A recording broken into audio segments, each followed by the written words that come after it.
This is Matthew Cratter from Trader University, and today I'm going to talk about some breaking news and why the US will not ban Bitcoin. This is really good news for Bitcoiners and anyone who's interested in buying Bitcoin. If you're interested in learning what I'm trading or investing in, be sure to hit that subscribe button.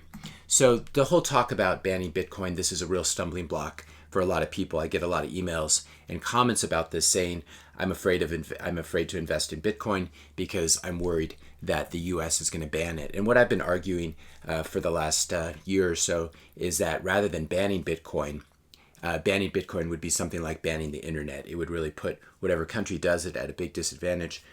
So rather than banning Bitcoin, I believe the US will regulate it and tax it. It's currently taxed as a long-term capital gains.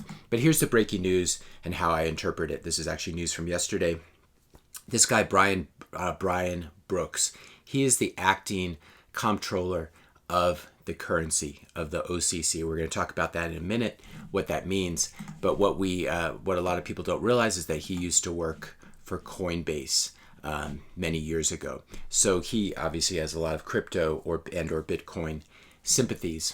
Now, what is the OCC? The Office of the Comptroller of the Currency. Hopefully I'm pronouncing that right. They are a part of the U.S. Treasury that provides bank charters. They regulate the banks. They regulate savings associations, etc. So they're basically a government regulator, extremely important and extremely powerful part of the Treasury. And if you've ever worked for a bank, you know that this is a group that you really want to make happy. So what happened yesterday is Brian Brooks, the acting head of the OCC, put out a press release saying that banks can now legally, under U.S. law, safeguard and custody cryptocurrencies. And saying he was basically arguing that they already store valuable assets for millions of Americans, and so it'd be strange not to let them also store digital assets. So what this means is that U.S. banks can now legally hold cryptocurrencies, especially Bitcoin, which is the number one cryptocurrency and the only one that I'm interested in.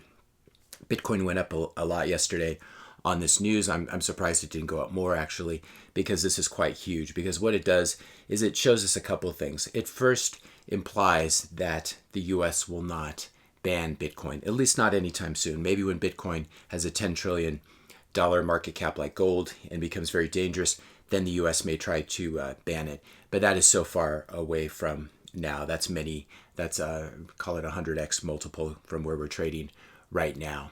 And so we would have lots of time to deal with that when we get there.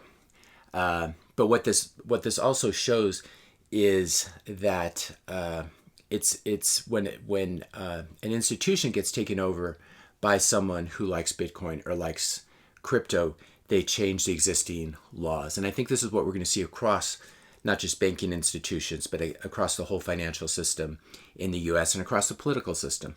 If you're a politician, if you're a millennial or Gen Z when they come of age and go into politics and you own Bitcoin, you're going to be very friendly when you're passing laws. You're not going to shoot yourself in the foot.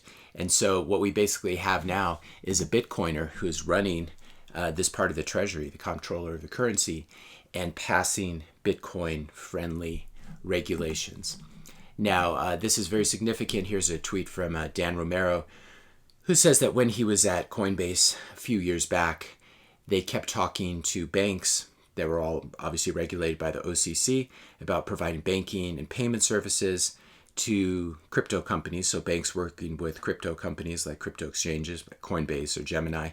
And these banks always said, well, we don't want to stick our neck out there because we might get in trouble with the OCC. But now all these big banks, all the US banks, are allowed to custody crypto and allowed to work with crypto exchanges like Gemini and Coinbase, and also presumably to create their own custody services.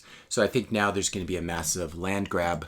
I would not be surprised to see big banks like JP Morgan, for example, which Jamie Dimon has really been against Bitcoin. Nevertheless, his company of which he is CEO, has been providing banking services to crypto exchanges like Coinbase and Gemini. I wouldn't be surprised to see JP Morgan buy either Coinbase or Gemini. I imagine Bank of America will do the same. I saw yesterday that it looks like Warren Buffett has upped his stake in Bank of America. Probably not for crypto-related reasons, but either way, the big banks are going to be getting into Bitcoin and crypto, and they're going to be making it much easier for Americans and for anyone who does business in the U.S. to invest in Bitcoin and other cryptos. So this is really, really large. This is really big news, and we already know a lot of rumors that PayPal, Venmo is going to start using Bitcoin and allowing customers to use Bitcoin sometime later this year. So the point I'd like to leave you with is this is really a meme more than anything else, but as Bitcoiners take over the existing institutions, and we know that millennials and Gen Z are quite interested in cryptocurrency, especially Bitcoin, and they're not as interested in gold. In fact, I would say they probably have close to zero interest in gold.